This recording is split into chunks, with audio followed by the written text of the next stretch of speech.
Todos nós já passamos por essa situação. Você tem sido um rei muito bom. Você governou o reino brilhantemente. Francamente, os camponeses não poderiam ter tido rei melhor. Você realmente fez muito por eles. Por exemplo, você ocasionalmente tocou alguns deles no pescoço para curar a tuberculose usando o antigo e cientificamente rigoroso método conhecido como toque real. Agora não funcionou. Todos eles morreram. É lamentável, mas ainda assim deveriam ser gratos por você ter tentado. Algumas pessoas reclamaram que você introduziu alguns novos impostos. Claro, você não queria, mas o reino simplesmente precisava de mais castelos, mais banquetes, um novo trono para suportar o seu peso imenso. Não esqueça que, pela glória da Inglaterra, você foi à guerra com a França. Todos disseram para não fazer isso, que seria um desastre. Foi mesmo, mas vamos deixar os detalhes de lado. No geral, você foi um rei fantástico. E é por isso que é tão decepcionante e, francamente, perturbador que, depois de tudo o que você fez por eles, os camponeses agora estejam se revoltando. Por que eles estão se revoltando? Quem sabe, provavelmente só aquelas exigências irracionais de sempre, como querer sair da cidade sem a permissão do senhor feudal. Nada disso realmente importa agora. A questão por enquanto é: o que diabos vamos fazer sobre essa maldita rebelião camponesa? Como vamos impedir que os camponeses tomem Londres e a redecorem com seus órgãos internos? Agora a situação está bem ruim. São cerca de 50 mil camponeses e eles já chegaram aos arredores de Londres. Eles estão muito irritados. Eles têm incendiado e saqueado cidades. Eles têm libertado prisioneiros e até executado juízes. É realmente uma situação do tipo cabeças em estacas. Dito isso, não precisamos necessariamente nos preocupar. Isso porque estou prestes a te dar um monte de estratégias prontas para lidar com a rebelião. Esses são métodos testados e comprovados que já se mostraram eficazes no passado. Agora, se você vai conseguir ou não colocar uma dessas estratégias em prática, vai depender da sua própria competência. Vamos ser sinceros, seu julgamento não deve ser tão bom, senão você não teria entrado nessa confusão. Dito isso, sou otimista de que, com um pouco de planejamento cuidadoso, devemos conseguir evitar que sua cabeça vá parar numa estaca e seu traseiro no trono. Então, sem mais delongas, aqui estão as estratégias para você considerar.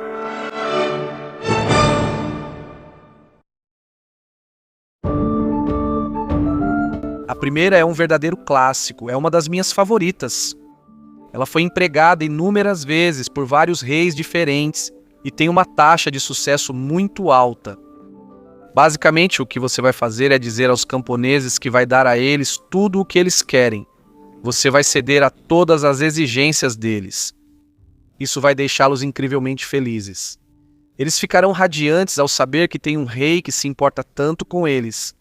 Sabendo que suas preocupações estão em boas mãos, eles voltarão para casa gritando o tempo todo: "Viva o rei!" Então você vai ser um homem de palavra e vai cumprir todas as promessas que fez aos camponeses. Não, obviamente você não vai fazer isso.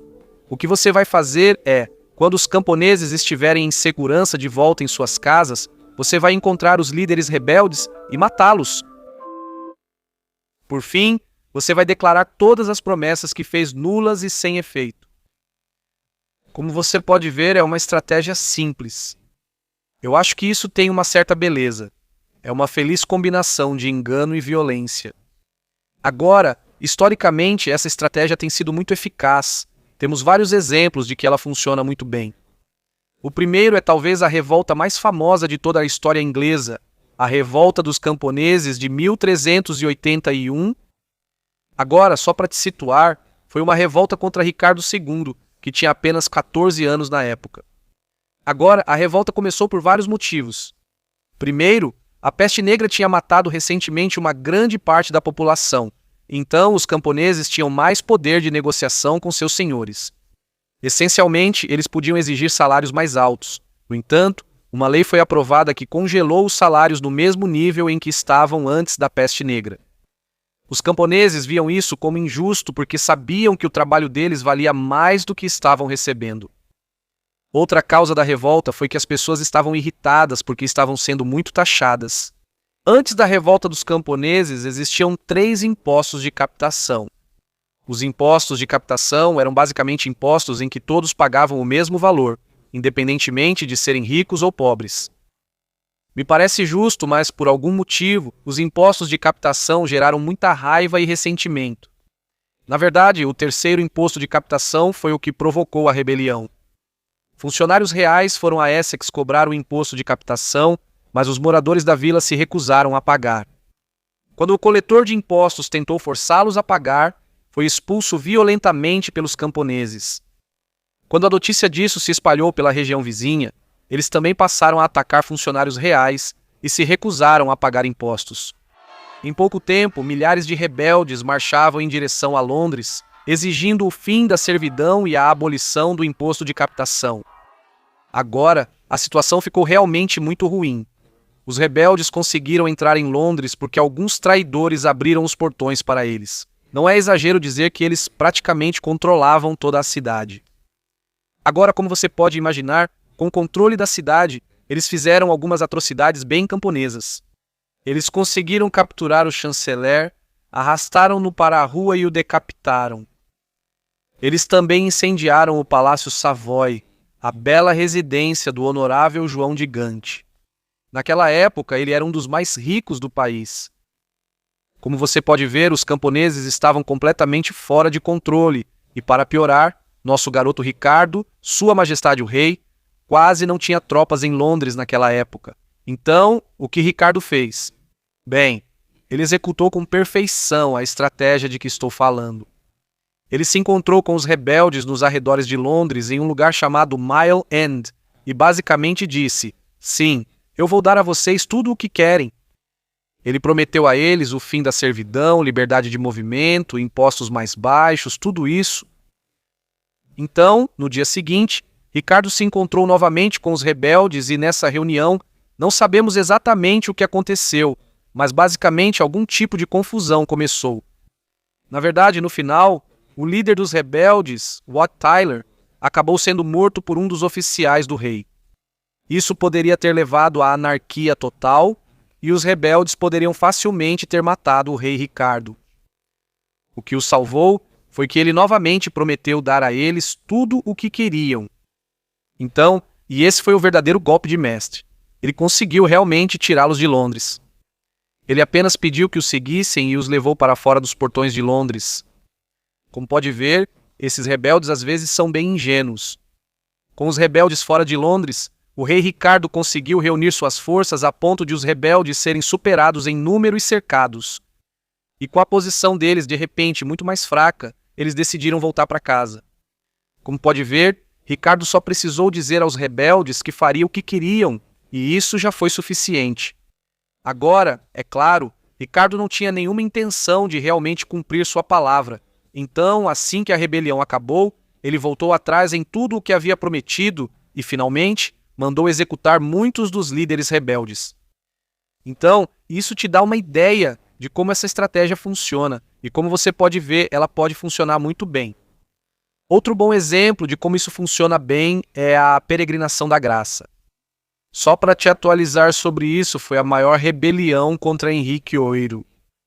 Foi basicamente por causa da famosa separação de Henrique com o Papa em Roma. Como você deve saber, Henrique queria se divorciar de sua esposa, Catarina de Aragão, mas o Papa se recusou a permitir isso. Isso levou Henrique a criar sua própria igreja. Em 1534, com o ato de supremacia, Henrique estabeleceu a Igreja da Inglaterra com ele como chefe. Agora, se isso já não fosse polêmico o suficiente, mais polêmico ainda foi o que hoje chamamos de dissolução dos mosteiros. Basicamente, Henrique destruiu muitos mosteiros católicos no país. Eles foram fechados, tiveram suas riquezas confiscadas pela coroa e suas terras vendidas. Muitas dessas igrejas antigas não se recuperaram. Como você pode imaginar, com Henrique fazendo coisas tão controversas, não demorou para que uma rebelião começasse, o que hoje chamamos de peregrinação da graça. A rebelião teve sucesso inicialmente, os rebeldes conseguiram tomar a cidade de York. Eles se autodenominaram uma peregrinação e carregavam estandartes mostrando as 5 chagas de Cristo. Eles queriam destacar seus motivos religiosos, um truque barato de relações públicas, você deve concordar. As exigências deles eram tão descabidas como sempre. Eles queriam a restauração dos mosteiros, a remoção de alguns impostos e, o mais ridículo de tudo, queriam um parlamento no norte. Você acredita nisso? De qualquer forma, Henrique respondeu com um exemplo clássico da estratégia de que estou falando. Ele enviou o Duque de Norfolk para negociar com os rebeldes e disse que discutiria as exigências deles no parlamento. Astutamente, ele afirmou que se voltassem para casa não haveria retaliação. Os rebeldes ingênuos acreditaram nisso e voltaram para casa. Então, quando os rebeldes já estavam seguros em suas casas, Henrique enviou seus homens para executar cerca de 200 deles. Depois, Henrique ignorou as exigências dos rebeldes e continuou destruindo os mosteiros católicos. Como pode ver, essa estratégia funciona muito bem e pode te dar tudo o que quer sem precisar lutar nenhuma batalha. Agora, eu preciso deixar claro que essa estratégia pode dar errado. Um dos melhores exemplos de quando isso dá errado é João Sem Terra e a Magna Carta, um dos episódios mais famosos da história inglesa. João tentou fazer exatamente o que venho lhe dizendo. Inicialmente, concordou com as exigências dos rebeldes. Depois, achando seguro, ele voltou atrás e não cumpriu a palavra. Mas, para João, não funcionou tão bem quanto nos casos que mencionei. Vou te dar um contexto sobre a rebelião. Ela basicamente começou pelo mesmo motivo de sempre, porque João era um rei incrivelmente impopular, assim como você, e isso por vários motivos. O primeiro foi que ele conduziu muito mal uma disputa com o Papa. Basicamente, o rei João discordou do Papa sobre quem seria o novo arcebispo de Cantuária. O Papa queria que um determinado homem se tornasse arcebispo, mas João recusou. Isso levou o Papa a colocar a Inglaterra sob interdito, o que significava que todos os serviços religiosos foram suspensos, e o próprio João foi excomungado. Como você pode ver, foi uma medida bastante dramática. Eventualmente, João cedeu e concordou em pagar tributo ao Papa. No entanto, isso acabou fazendo com que ele parecesse fraco, e os nobres viram isso como uma humilhação. Essa não foi a única razão da impopularidade de João. Na verdade, talvez a principal fosse a perda de muitas posses da Inglaterra no continente. Veja, quando João chegou ao poder, a Inglaterra tinha muito território no que hoje é a França. Isso era chamado de Império Angevino. Porém, assim que João assumiu, rapidamente perdeu grande parte desse território. 5 anos após assumir o trono, João já havia perdido a Normandia. Isso foi muito mal recebido pelos nobres ingleses, porque muitos deles possuíam terras na França. Basicamente, eles haviam perdido suas propriedades no continente. Como você pode imaginar, João queria reconquistar a Normandia, mas isso exigia muito dinheiro, então precisou aumentar os impostos. Agora, aumentar os impostos era, claro, sempre impopular no mundo medieval, mas João realmente forçou a sorte ainda mais do que a maioria dos reis faria. Ele, na verdade, usou um imposto incrivelmente controverso chamado escutágio. Escutágio basicamente significava que, em vez de o rei exigir serviço militar dos cavaleiros, ele exigia dinheiro, e isso causou muita insatisfação. Agora, devo dizer que reis anteriores também usaram o escutágio, mas a diferença é que João realmente o usava o tempo todo. Durante seu reinado, ele usou o escutágio cerca de 11 vezes, bem mais que seus predecessores. João usou todo esse dinheiro para lançar outra campanha na França e tentar retomar a Normandia. Infelizmente para João, a campanha acabou sendo um completo desastre, muito parecido com a sua própria campanha na França. Como era de se esperar, os nobres não ficaram impressionados. Haviam investido muito dinheiro na campanha, mas ela fracassou totalmente. E assim, no ano seguinte, em 1215, eles se revoltaram contra o rei João. Eles renunciaram à lealdade a ele e conseguiram tomar o controle de Londres. Eles nem precisaram lutar pela cidade. Os portões foram abertos para eles. A queda de Londres fez com que muitos outros nobres mudassem de lado. E assim, de repente, João se viu com uma enorme coalizão de nobres contra ele. De qualquer forma, João respondeu tentando executar a estratégia que eu venho contando para você. Ele se reuniu com os nobres e aceitou suas exigências. Ele aceitou a carta deles, que ficou conhecida como a Magna Carta. A Magna Carta basicamente impôs novas regras que limitariam o poder do rei João. Ele não poderia mais abusar do imposto de escudagem que mencionei antes. Ele não poderia mais prender pessoas sem um motivo válido. João concordou com tudo isso e assim a rebelião se desfez. Então João tentou iniciar a segunda fase da estratégia. Ele não cumpriu sua palavra e voltou atrás nas promessas.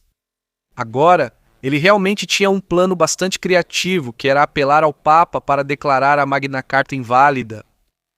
Agora, como mencionei antes, João na verdade tinha brigado com o Papa alguns anos antes, mas nesse meio tempo eles haviam se reconciliado, e João basicamente transformou a Inglaterra em algo como um estado vassalo do Papa.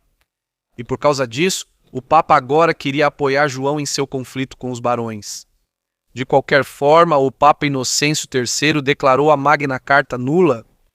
Ele a chamou de ilegal e injusta, e chegou até a excomungar os barões. Agora, tudo isso pode até parecer um plano razoável, mas tinha uma falha fatal.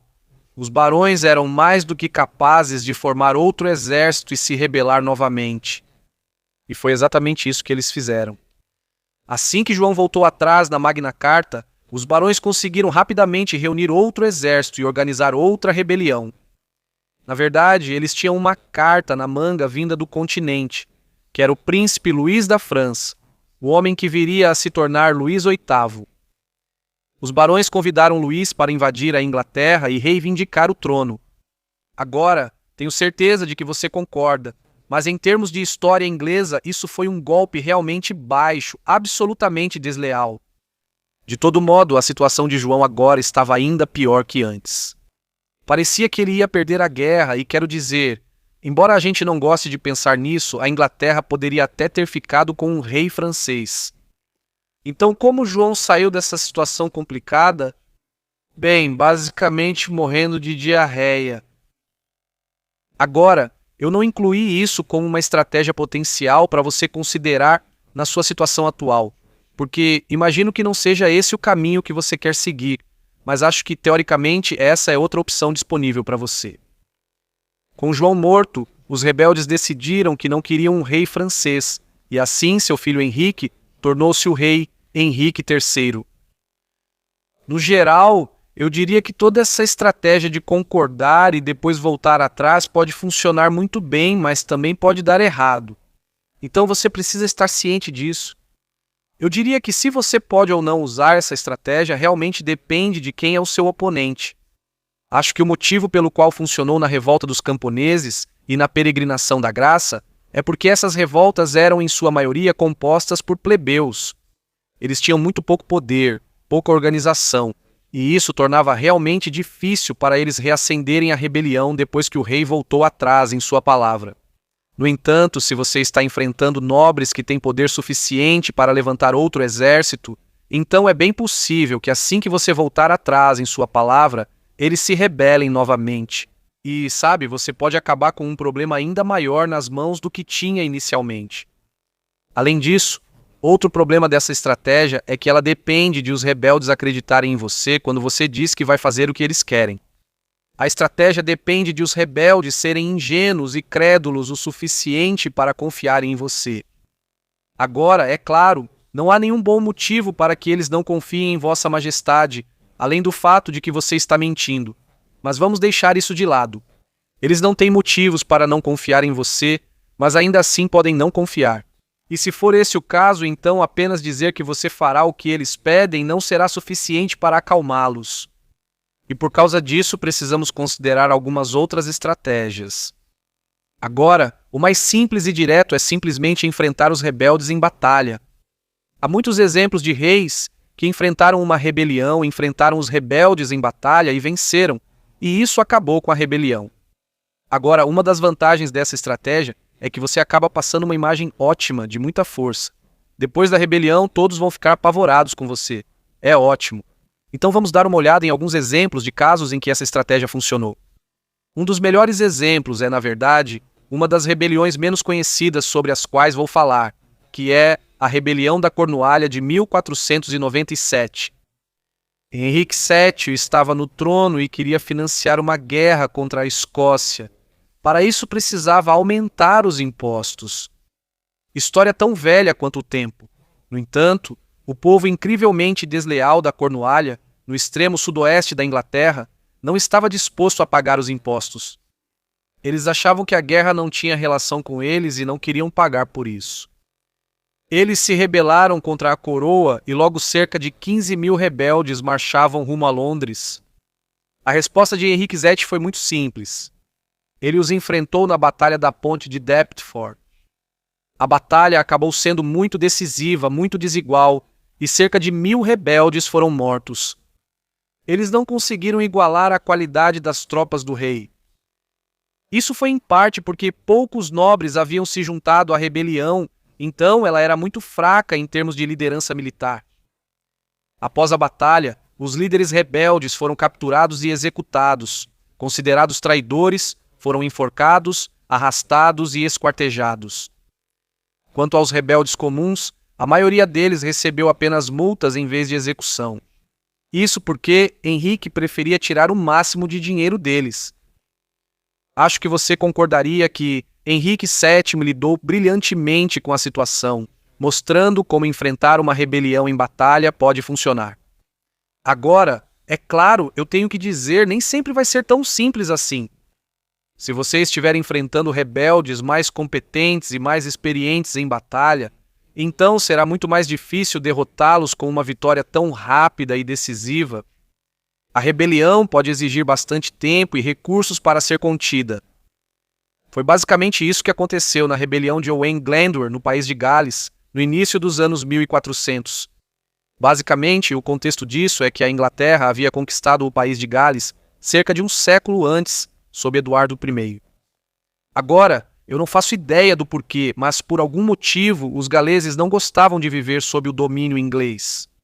Pode ter sido porque os nobres galeses perderam todo o seu poder, ou porque o povo galês em geral era tratado como cidadão de segunda classe.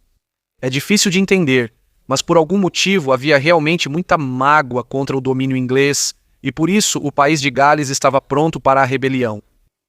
Agora, o estopim para a rebelião veio em 1400, quando um homem chamado Owain Glendower, um proprietário de terras galês, teve uma disputa legal com um lord inglês, Reginald Grey.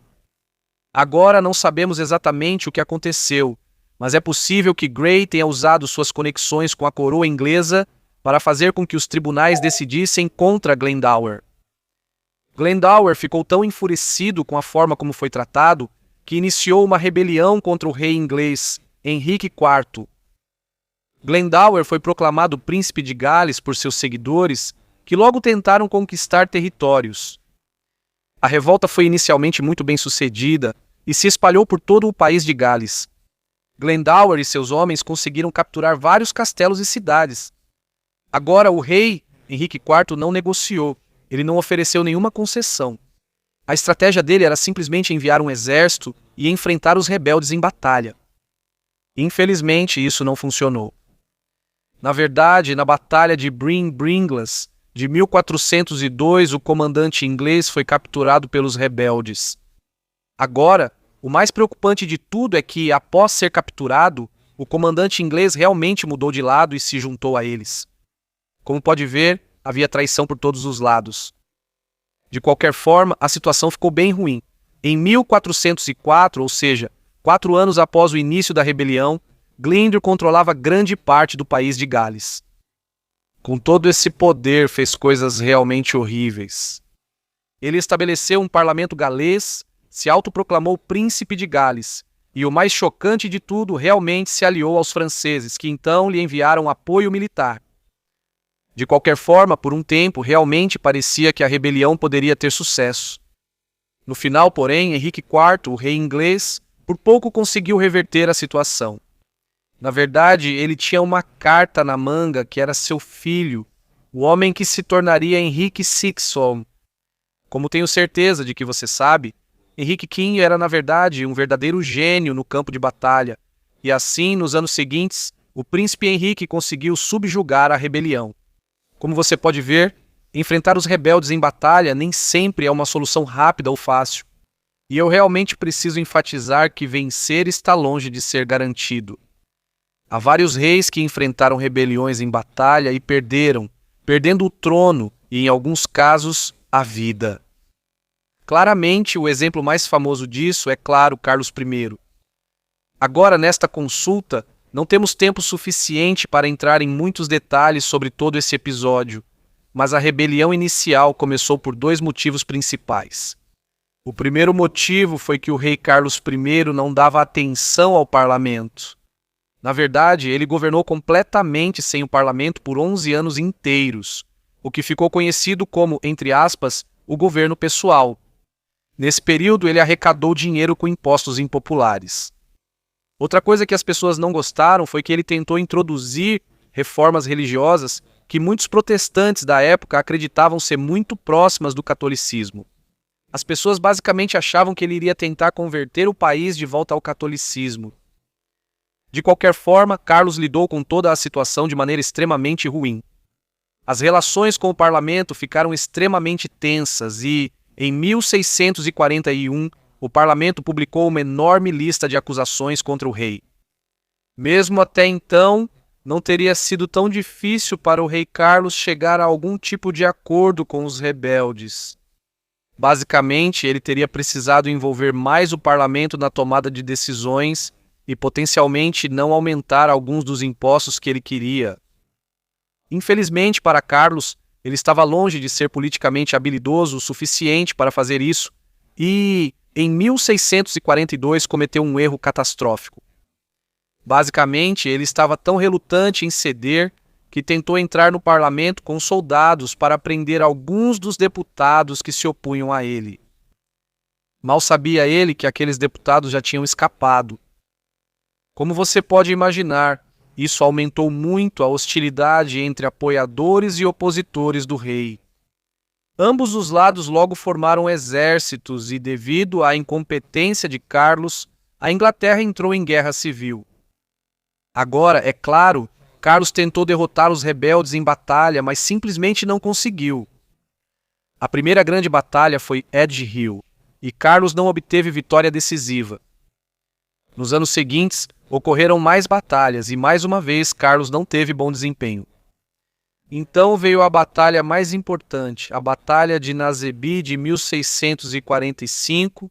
Essa foi extremamente decisiva, e o exército do rei foi completamente esmagado.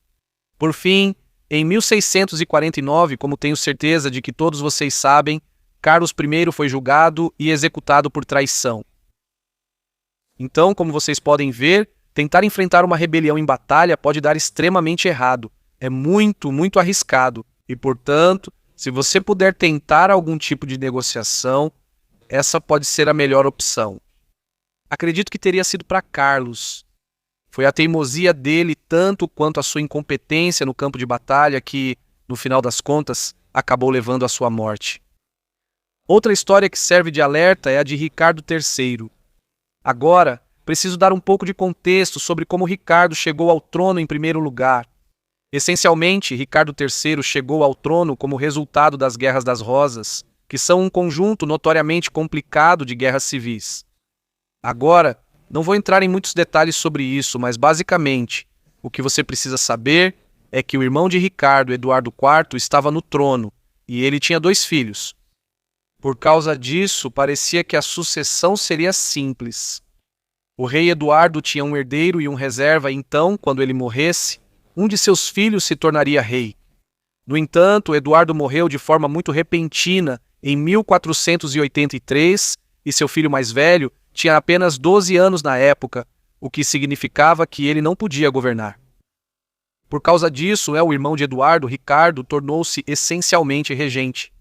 Agora, resumindo a história, Ricardo usou o que deveria ser um poder temporário para se tornar rei. Ele declarou os filhos de Eduardo, seus sobrinhos, ilegítimos, e os trancou na Torre de Londres. Eles então misteriosamente desapareceram. Todo o episódio ficou conhecido como os Príncipes na Torre. Agora, Embora não possamos ter certeza disso, Ricardo quase certamente mandou matar seus 2 sobrinhos. De qualquer forma, com eles fora do caminho, Ricardo assumiu o trono para si mesmo. Nem preciso dizer que Ricardo assumir o trono dessa maneira foi extremamente controverso, e por isso, muita gente achava que ele não era um rei legítimo. Na verdade, muita gente queria que outro cara se tornasse rei, Henrique Tudor, o homem que viria a se tornar Henrique VII e fundar a dinastia Tudor. Agora, Henrique Tudor, na verdade, tinha uma reivindicação bem fraca ao trono, mas conseguiu conquistar o apoio dos nobres prometendo se casar com a filha de Eduardo IV. Esse é o Eduardo que era irmão de Ricardo, a quem Ricardo traiu matando seus filhos. A ideia era que, com a reivindicação de Henrique Tudor e a reivindicação da filha de Eduardo IV combinadas, seus filhos teriam uma reivindicação bem forte ao trono e isso acabaria com a Guerra das Rosas. E assim, em agosto de 1485, Henrique Tudor desembarcou no país de Gales com um pequeno exército de mercenários franceses e rapidamente conseguiu angariar apoio. Muitos no país de Gales o apoiaram por suas raízes familiares galesas. Além disso, como mencionei antes, muitos dos nobres não gostavam de Ricardo porque achavam que ele era ilegítimo. Tenho certeza de que você concorda que, diante de uma rebelião assim, Ricardo não tinha opção além de lutar. Não havia negociação. Os rebeldes exigiam a substituição de Ricardo no trono. No final, ele enfrentou os rebeldes na Batalha de Bosworth Field, em Leicestershire, e, infelizmente para Ricardo, ele foi morto no campo de batalha. Henrique Tudor então tornou-se Henrique VII e fundou a dinastia Tudor. No geral, este episódio mostra novamente que enfrentar uma rebelião em batalha é sempre muito arriscado. Dito isso, às vezes você simplesmente não tem outra opção. Eu não acho que Ricardo tinha. Agora, as estratégias sobre as quais falamos até agora realmente exigem bastante coragem. Seja Ricardo II, saindo de Londres para encontrar os camponeses durante a revolta dos camponeses, ou Henrique IV, pessoalmente liderando um exército na batalha durante a rebelião de Glendower. Infelizmente, só de olhar para você, eu já percebo que provavelmente você não vai estar à altura disso. Então vamos falar sobre algumas das opções menos corajosas e ousadas que você talvez queira considerar. Uma estratégia que não é muito óbvia, mas pode funcionar bem, é simplesmente esperar para ver e torcer para que a rebelião se esgote sozinha. A verdade é que às vezes essas rebeliões realmente perdem força por conta própria. Agora, claramente, isso é algo que você vai ter que avaliar com muito cuidado, porque se você simplesmente esperar e a situação piorar, pode acabar em uma posição ainda pior do que estava no começo. Dito isso, se você avaliar corretamente, essa estratégia pode funcionar e temos alguns bons exemplos disso. O primeiro, na verdade, é Ricardo III, de quem acabei de falar. Eu expliquei há pouco como Ricardo conseguiu o trono por meios bem duvidosos e isso fez com que houvesse muita oposição a ele. Agora, o que eu não mencionei antes é que, antes da rebelião que realmente o matou, Ricardo conseguiu conter uma rebelião, que ficou conhecida como a Rebelião de Buckingham. Basicamente, como Ricardo era tão impopular, um de seus antigos apoiadores se voltou contra ele, um homem chamado Henrique Stafford, o segundo Duque de Buckingham. Agora, ironicamente, Buckingham havia ajudado Ricardo a tomar o poder no início do ano, mas depois de alguns meses ele se voltou contra ele. Na verdade, não sabemos por que ele fez isso, mas por algum motivo, alguns meses depois que Ricardo assumiu o poder, Buckingham começou a organizar uma rebelião contra ele. O plano de Buckingham era que uma série de levantes irrompessem por todo o sul da Inglaterra. E ao mesmo tempo, Henrique Tudor, que mencionei anteriormente, ele partiria para a Inglaterra e se juntaria à rebelião para finalmente tomar o trono. Agora, o plano não era necessariamente ruim, mas infelizmente para Buckingham, quase tudo que poderia dar errado deu errado. Como estamos falando da Inglaterra, os planos dele foram arruinados pelo que sempre acontece lá, o clima. Houve tempestades muito fortes que inundaram os rios no oeste da Inglaterra, e isso impediu Buckingham de se juntar aos seus apoiadores. Outro problema foi que, embora Henrique Tudor tenha partido para a Inglaterra, o tempo estava tão ruim que ele não conseguiu desembarcar e teve que voltar para a Bretanha. De qualquer forma, com a rebelião basicamente desmoronando, Buckingham foi abandonado por seus apoiadores. No final, ele foi capturado e executado. Então, como você pode ver nesse episódio, Ricardo III realmente não precisou fazer muita coisa. Isso porque a rebelião basicamente desmoronou por conta própria. Agora, outro exemplo semelhante é uma rebelião chamada Rebelião de Wyatt, que foi contra Maria I da Inglaterra, também conhecida como Maria Sanguinária. Então, para quem não sabe, Maria era filha de Henrique VIII, que, claro, tornou a Inglaterra protestante. Então, quando Maria assumiu o poder, ela restaurou o catolicismo na Inglaterra, e isso foi extremamente controverso. Talvez ainda mais controverso fosse o fato de que ela queria se casar com Filipe da Espanha, herdeiro do trono espanhol. Muita gente realmente não gostou disso porque a Espanha era católica, e isso fortaleceria ainda mais o catolicismo na Inglaterra. Além disso, temia-se que isso tornasse a Inglaterra quase um vassalo da Espanha.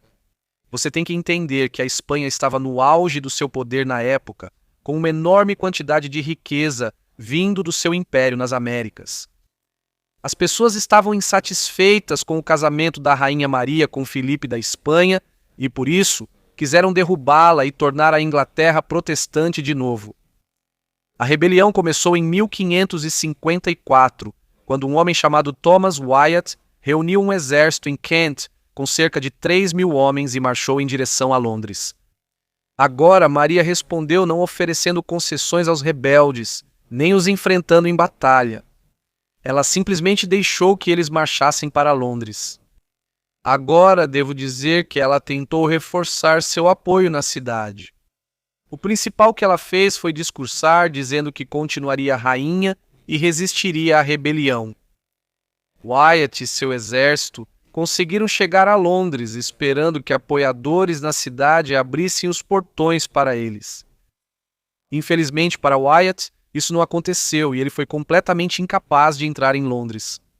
Com isso, toda a rebelião praticamente desmoronou. Wyatt foi capturado e executado por traição. Como pode ver, Maria não precisou fazer muito. Agora, devo dizer que isso aconteceu em parte porque a rebelião era bem pequena e eles realmente não tinham um plano muito definido. O plano deles era que alguém os deixasse entrar em Londres e quando isso não aconteceu, eles realmente não tinham muito um plano B. Agora, espero que você também tenha a mesma sorte e que a rebelião que você está enfrentando acabe sendo tão pequena e incompetente quanto esta. Dito isso, eu não apostaria sua amante favorita nisso. De qualquer forma, tenho mais 2 estratégias para você considerar. A primeira é uma negociação simples, até mesmo simplesmente dar aos rebeldes o que eles querem. Sabe, no fim das contas, não há vergonha nenhuma em simplesmente ceder. Quer dizer, há muita vergonha nisso e você vai acabar humilhado e enfraquecido. Mas se for a diferença entre isso e acabar morto, sabe, pode ser a melhor opção. Agora, nós temos um bom exemplo de um rei fazendo isso, que é Henrique VII na rebelião de Yorkshire em 1489. A rebelião começou basicamente porque Henrique queria mais dinheiro para apoiar sua aliada, Ana da Bretanha, que estava sendo ameaçada pelo rei francês. Ele conseguiu aprovar um imposto no parlamento para financiar a ação militar na Bretanha. No entanto, o povo de Yorkshire não ficou satisfeito em pagar o imposto. Eles sentiam que já contribuíam o suficiente para a Inglaterra defendendo contra os escoceses e, por isso, deveriam ser isentos de financiar uma guerra na França. Mesmo assim, Henrique enviou seu coletor de impostos, Henrique Percy, conde de Northumberland, para Yorkshire para arrecadar os tributos. Assim que ele chegou, uma rebelião violenta começou. Os rebeldes atacaram a casa do coletor de impostos, que foi morto pela multidão. De qualquer forma, ao passo que um rei mais teimoso teria enviado outra pessoa para tentar coletar os impostos, Henrique basicamente recuou. Ele não tentou novamente cobrar os impostos dos iorquinos. Ele estava preocupado que, se tentasse, todo o norte poderia se rebelar. Agora, para tentar salvar as aparências, ele realmente puniu alguns dos líderes rebeldes, mas não impôs nenhuma penalidade à população em geral. Ele basicamente permitiu que os rebeldes conseguissem o que queriam. Isso era o ideal, pois significava menos dinheiro para a guerra dele na França. E é preciso dizer, vocês reis parecem um pouco viciados nessas guerras na França. Às vezes você só precisa escolher suas batalhas. Agora, Tem uma última opção disponível para você, e essa é algo que você realmente só deve considerar se não tiver absolutamente nenhuma margem para negociar, que é fugir para a França. Agora devo dizer que ir para a França tem algumas vantagens. O clima é melhor, a comida é melhor, eles têm muitos queijos excelentes. Sabe, há algo de bom nisso. Dito isso, tudo isso tem o custo de perder o trono e absolutamente toda a sua dignidade. agora, O rei mais famoso que escolheu essa opção foi Jaime II, quando perdeu o poder no que ficou conhecido como a Revolução Gloriosa. Jaime era impopular porque era católico, e muitas pessoas temiam que ele quisesse impor o catolicismo na Inglaterra. Ele colocou católicos em posições de poder e governou de uma maneira bastante autoritária. De qualquer forma, o estopim para a Revolução Gloriosa foi Jaime ter um filho. Basicamente, esse filho provavelmente consolidaria uma dinastia católica na Inglaterra indefinidamente. Isso era intolerável para os nobres. Então eles convidaram Maria, filha de Jaime, e seu marido, Guilherme de Orange, para invadir a Inglaterra e tomar o trono. Guilherme e Maria prometeram que manteriam a Inglaterra protestante. Em novembro de 1688, Guilherme de Orange desembarcou na Inglaterra e muitos nobres e soldados ingleses trocaram de lado para apoiá-lo. Agora, Jaime realmente não tinha muitas opções disponíveis para ele. As pessoas o estavam abandonando em massa. No papel, ele tinha um exército maior que Guilherme, mas muitos oficiais eram protestantes e não lhe eram leais. Logo ficou claro que Jaime não podia contar com seu exército, aliados políticos ou família. No final, ao invés de ter um fim glorioso em nome do catolicismo, Jaime optou pela opção mais confortável. Ele fugiu para a França. Na verdade, ele foi capturado a caminho da França, depois levado de volta para Londres e então autorizado a escapar novamente. E na segunda vez, ele conseguiu chegar à França. Ele foi autorizado a escapar porque o futuro rei da Inglaterra, Guilherme, achava que executá-lo ou prendê-lo o transformaria em um mártir, enquanto permitir que ele fugisse faria parecer que ele havia abandonado o trono. Como você pode ver, foi um final incrivelmente indigno para o reinado de Jaime, então você precisa pensar se realmente quer que esse seja o seu legado. Por outro lado, os anos de Jaime na França foram muito confortáveis.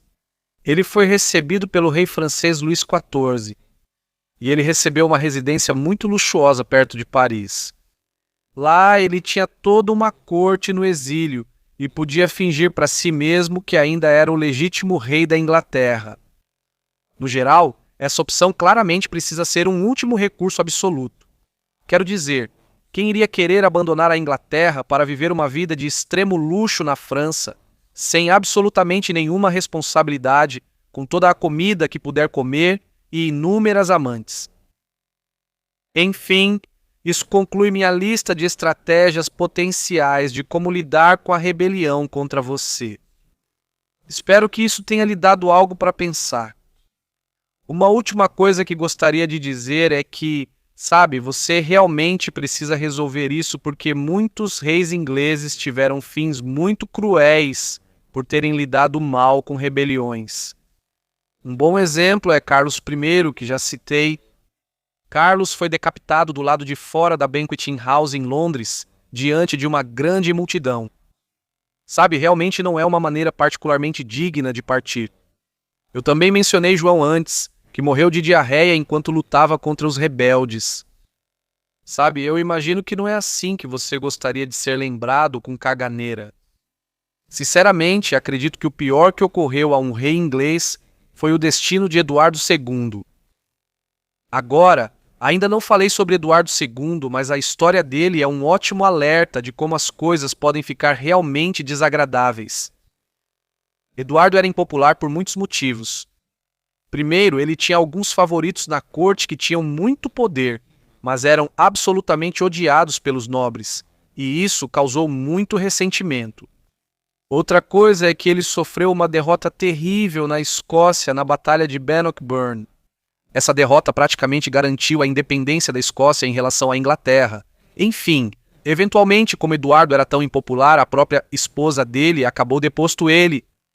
Ele acabou preso, mas o mais horrível mesmo é como ele possivelmente morreu. Supostamente, os responsáveis por Eduardo queriam matá-lo, mas não queriam deixar nenhuma marca externa.